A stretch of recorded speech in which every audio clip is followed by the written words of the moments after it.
বুঝে আমাকে যেতেই হবে। সব বুঝেছি। আপনার আমাকে অসহ্য লাগছে, তাই আপনি বিদেশে যাচ্ছেন, তাই তো? তুমি আমায় ভুল বুঝছো। রাজ্য চালাতে অর্থের প্রয়োজন আছে। কেন এতদিন রাজ্য বুঝি চলছিল না? এতদিন যেভাবে চলছিল সেভাবেই চলবে। সময় পাল্টাচ্ছে। এখন শুধু সিংহাসনে বসে থাকলেই চলে না, দেশ বিদেশ ঘুরে দেখতে হবে কিভাবে রাজ্যের উন্নতি হয়, লাভ হয়, সেই নিয়ে নতুন করে ভাবতে হবে। তার মানে আপনি ঠিক করে নিয়েছেন আপনি যাবেন, তাই তো? হ্যাঁ। আর যতদিন আপনি না থাকবেন এখানে কি হবে ভেবে দেখেছেন মহারাজ? কে সামলাবে সব?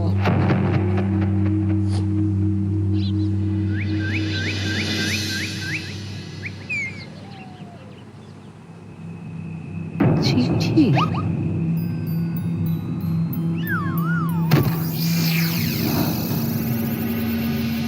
আমি অনেক ভেবে দেখলাম, আসলে এসব সিংহাসন, ক্ষমতা, প্রতিপত্তি অর্জন করা আর রক্ষা করার জটিলতার চেয়ে বাকি জীবনটা শান্তির সাথে বনে কাটিয়ে দেওয়াই ভালো।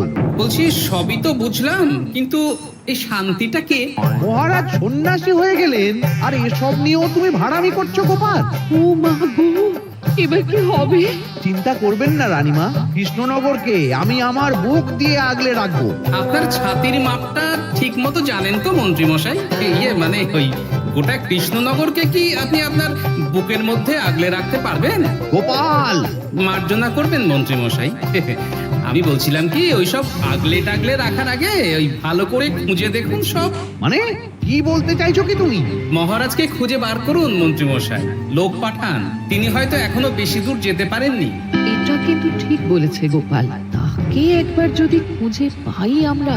আপনি চিন্তা করবেন না রানীমা, আমি এক্ষুনি লোক পাঠাচ্ছি। আর গোপাল, রানীমাকে বিশ্রাম নিতে দাও, যাও এখন। যত সব।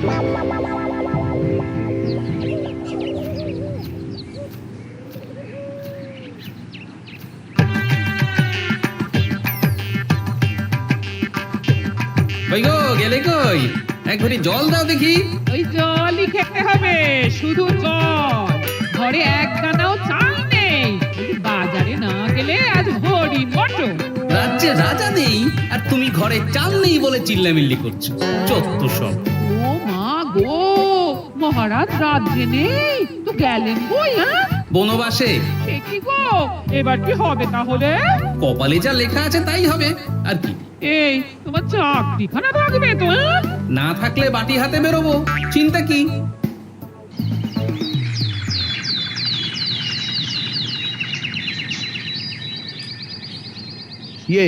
মহারাজ যখন নেই তখন আমি যখন এ রাজ্যের মহামন্ত্রী, তখন আমি এত মানে করার কি আছে মন্ত্রী মশাই? মহারাজ নেই তো কি হয়েছে, রানীমা তো আছেন। আমরা তার কথা মতোই চলবো। হ্যাঁ, আমিও তো তাই বলছিলাম।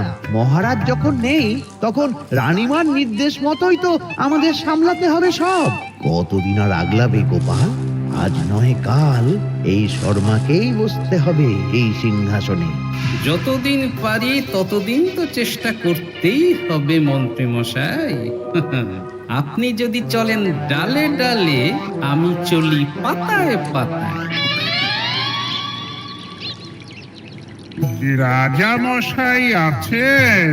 আমি অনেক দূর থেকে আসছি।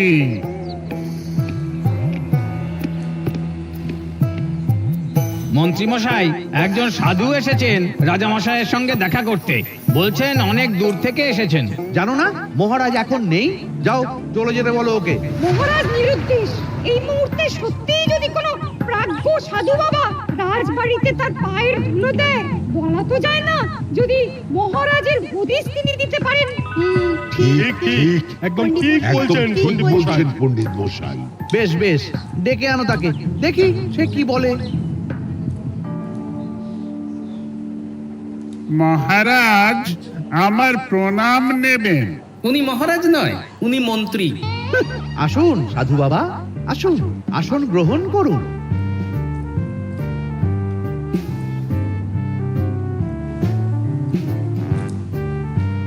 কি করলেন সাধু বাবা? এটা তো মহারাজের সিংহাসন। আপনার জন্য আমি অন্য আসনের ব্যবস্থা করে দিচ্ছি, আপনি বরং সেখানে বসুন। ওহ, রাজাই যখন নেই তখন তার সিংহাসনে বসতে ক্ষতি কি? আপনি কি করে জানলেন মহারাজ নেই? বুঝলি না, সাধু বাবা যে অন্তর্যামী গোপাল। আর কি হবে, উনি যদি বলে দেন মহারাজ কোথায় আছেন, তাহলে তো আমার আর বাবা পণ্ডিত মশাই আগেই ওরকম হামলে পড়বেন না। আচ্ছা, আপনি যদি অন্তর্যামী হন, বলুন তো আমাদের রাজা মশাই কোথায় গেছেন? জবর জটা কালো চুলে দেনামা অতীত বলে। মহারাজ বনবাসে গেছেন। এটা যখন বলেছেন সাধু বাবা, তাহলে মহারাজ এখন কোথায় আছেন সেটাও নিশ্চয়ই আপনি বলে দিতে পারবেন। গোপাল, সব বিষয়ে নাক গলিও না তো তুমি। ঠিক ঠিক আছে, রাজা মশাইকে নিয়ে চিন্তা হওয়া তো খুবই স্বাভাবিক, কিন্তু গোপাল, রাজা মশাই বনবাসে গেছেন, তাকে আর সংসার মায়ায় বাঁধা ঠিক কাজ হবে না। এ আপনি কি বলছেন সাধু বাবা? মহারাজ না থাকলে রাজ্য চলবে কেমন করে? নতুন রাজা নির্বাচন করতে হবে। এই তো খেলা জমে গেছে, একে দিয়েই কাজ হবে মনে হচ্ছে। সাধু বাবা, এসব নিয়ে নয় পরে আলোচনা করা যাবে। এই কে আছো, সাধু বাবার পা ধুইয়ে দাও ভালো করে। না, বিষয়টা ঠিক সুবিধের মনে হচ্ছে না। আহা মন্ত্রী, করেছো কি? আমি সাধু মানুষ, এত খেতে পারি কি? ও বললে হবে না সাধু বাবা, আপনার জন্য নিজে দাঁড়িয়ে থেকে মহারাজের খাস হালুই করকে দিয়ে রাঁধিয়েছি সব। দেখুন না একটু, অমৃত অমৃত। বেশ বেশ, এত করে বলছো যখন, বাহ বাহ, চমৎকার চমৎকার। আমি জানি তো যে এমন খাবার আপনি আগে কখনো খাননি। তা বটে বটে, ভেবেছিলাম কটা দিন বিশ্রাম নিয়ে চলে যাব। এখন দেখছি যা আদর আতিথেয়তা শুরু করেছো তোমরা, তাতে তো মাস কয়েক কাটিয়ে না গেলে আমারই লোকসান হবে।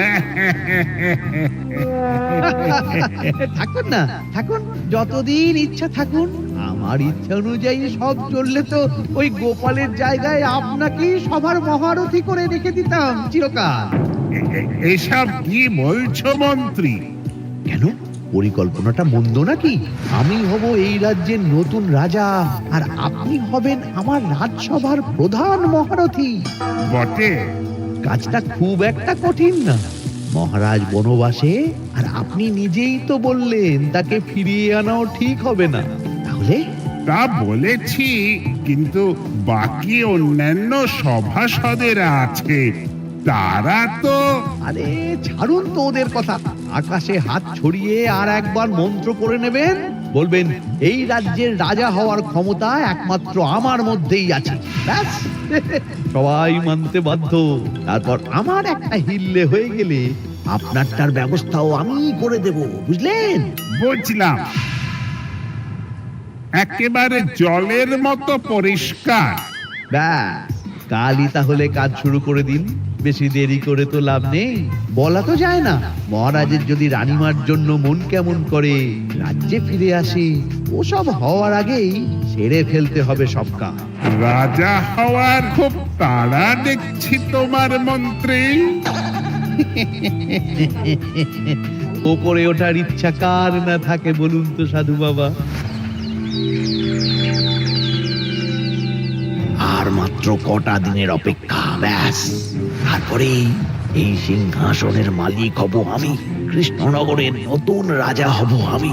সমস্ত ধন দৌলত থাকবে আমার এই হাতের মুঠোয়।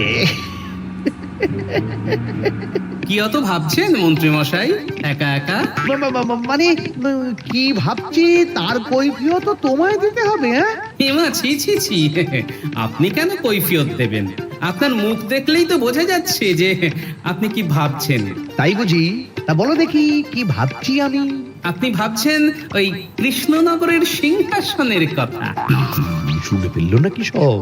আপনি ভাবছেন আমাদের মহারাজের কথা, তাকে কিভাবে ফিরিয়ে আনা যায় সেই কথা, তাই না? মহারাজকে যে আর ফিরিয়ে আনা যাবে না,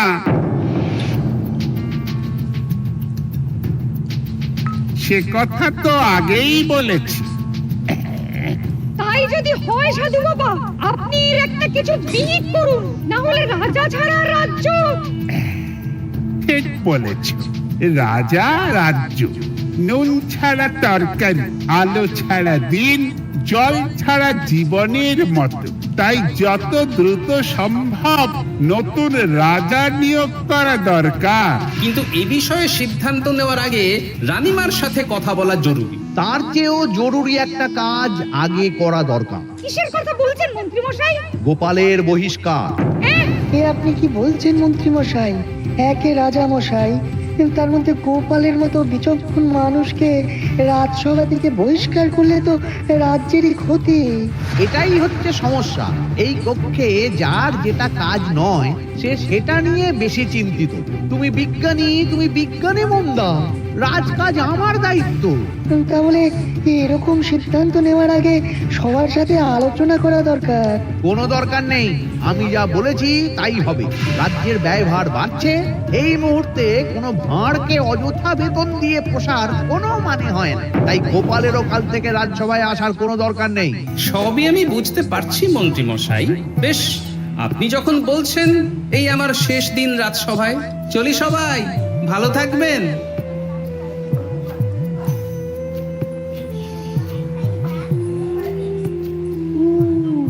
এত সহজে যে বেটা মাঠের বাইরে চলে যাবে বুঝতেই পারিনি আগে। এবার আমার আর সিংহাসনের মাঝে নেই কোনো বাধা, নেই কোনো কাটা।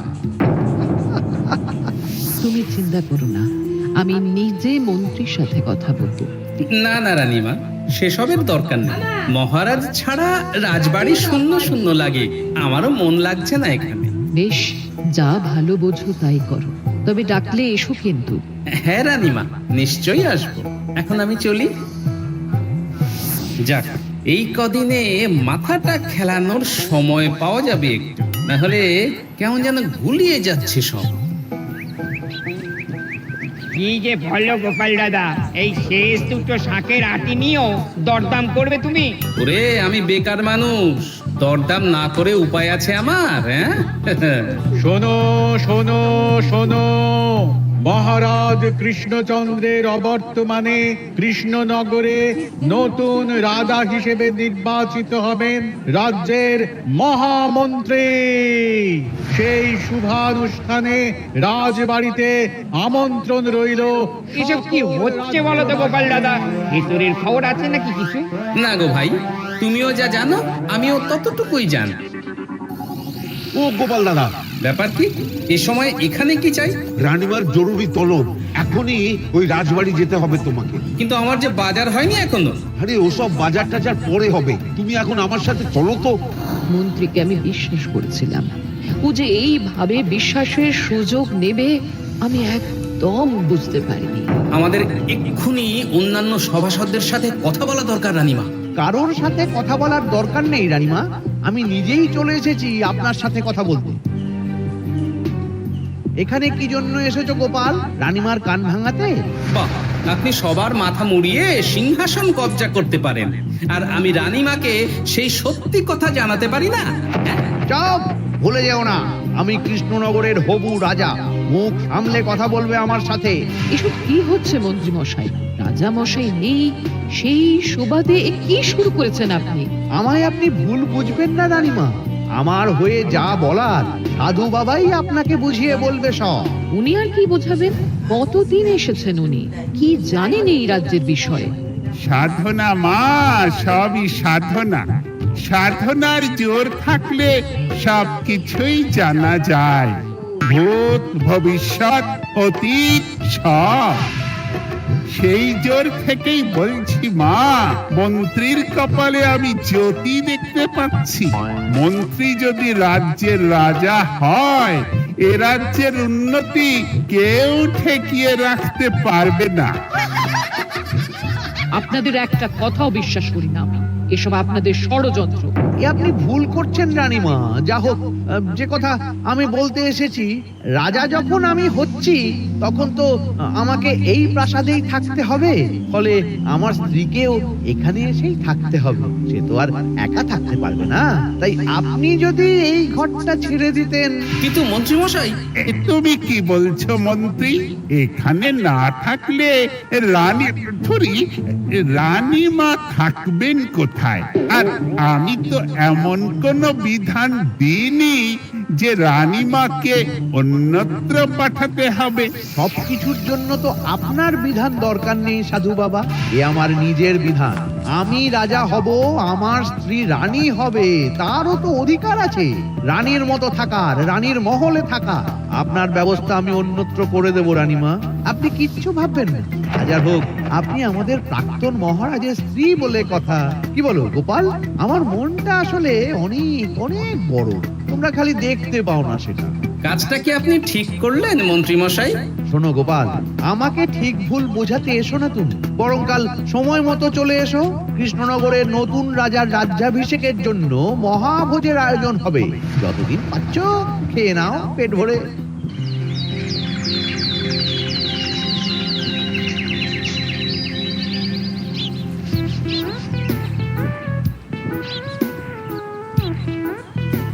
আরে, এগুলো আবার কি পরে আছে এখানে? কি কিন্তু মহারাজের পোশাক, এখানে এসব কি করে এলো? তাহলে কি মহারাজ? না না না, হিসেবটা কেমন যেন ওলট পালট হয়ে যাচ্ছে। সময় তো হয়ে গেল, নতুন মহারাজকে ডাকুন এবার। এসে গেছি, এসে গেছি। আসুন মন্ত্রী মশাই, আসুন। মুকুট নিয়ে দাঁড়িয়ে আছি আপনার মাথায় পরাবো বলে। সাধু বাবা, এবার মহারাজ বলা অভ্যাস করুন। মহারাজ। মহারাজের হদিশ পাওয়া গেছে মন্ত্রী মশাই, মহারাজের হদিশ পাওয়া গেছে। এই কি সর্বনাশের কথা? মহারাজের হদিশ পাওয়া গেছে মানে? কোথায় মহারাজ? না না, মহারাজ না, মহারাজের পোশাক পরে আছে পুকুরের ধারে। আমার মনে হয় তিনি ওই পুকুরে ডুব দিয়ে নিরুদ্দেশ হয়ে গেছে। ও তাই বলো? তা বেশ তো, প্রাক্তন রাজার জন্য না হয় কিছুক্ষণ নীরবতা পালন করে নেব আমরা, ব্যাস। আপনি কি বলছেন মন্ত্রী মশাই? মহারাজ সত্যি ওই পুকুরে ডুব দিয়েছেন কিনা সেটা তো তুলিয়ে দেখা দরকার একবার। সেসব হবে আমি রাজা হওয়ার পর। নিন সাধু বাবা, মুকুট পরান। কিন্তু মন্ত্রী মশাই, আরো একটা দুঃসংবাদ আছে যে। ও, আবার কিসের দুঃসংবাদ?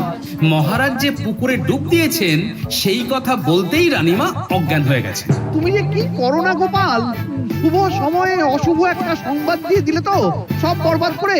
এই কে আছো? গ্রেফতার করো গোপালকে। তার আগে তোমায় গ্রেপ্তার করা হবে। এত বড় সাহস তোমার? হবু রাজাকে গ্রেফতার করার কথা বলো তুমি? আজ তোমার একদিন কি আমার একদিন? কিসের হবু রাজা? আমি কৃষ্ণনগরের আসল রাজা। হ্যাঁ, আমি। কি মহারাজ, আপনি? হ্যাঁ, আমি। অনেক দিন ধরে তো তোমার বাড়বাড়ন্ত দেখলাম, আজকে খেলা শেষ। কিন্তু গোপাল, রানী কোথায়? কেমন আছে সে? এক্ষুনি তার কাছে আমাকে নিয়ে চলো। রানীমা ভালোই আছে মহারাজ, কিচ্ছু হয়নি তার। কিন্তু তুমি যে বললে রানী অজ্ঞান হয়ে গেছে। এটুকু মিছে কথা না বললে যে আপনার লুকোচুরি খেলাটা এত সহজে শেষ হতো না মহারাজ। লুকোচুরি বটে, কিন্তু তুমি বুঝলে কি করে এত সব? প্রথম সন্দেহটা হলো যখন রানীমাকে অন্যত্র রাখার কথা বলতেই আপনি বিচলিত হয়ে উঠলেন, তখন। তারপর পুকুর পাড়ে আপনার পোশাক, ব্যাস এটুকুই, আর কিছু নয়। আর প্রথম দিন রাজসভায় এসেই সোজা সিংহাসনে চড়ে বসা, ব্যাস। একে একে 2 আর 2 এ 2 4 করে ফেললাম। তারপর মনে হলো রানীমার প্রতি টান ফিরিয়ে আনতে পারে আপনাকে আপনার আসল রূপ। তাই এই মিছে কথা। অধমের অপরাধ মার্জনা করবেন মহারাজ।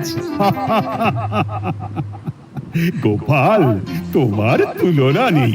কিন্তু মহারাজ, আপনি কেন এই ছদ্মবেশ নিয়েছিলেন তার আসল উদ্দেশ্যটা কিন্তু এখনো আমার কাছে পরিষ্কার হয়নি পুরোটা।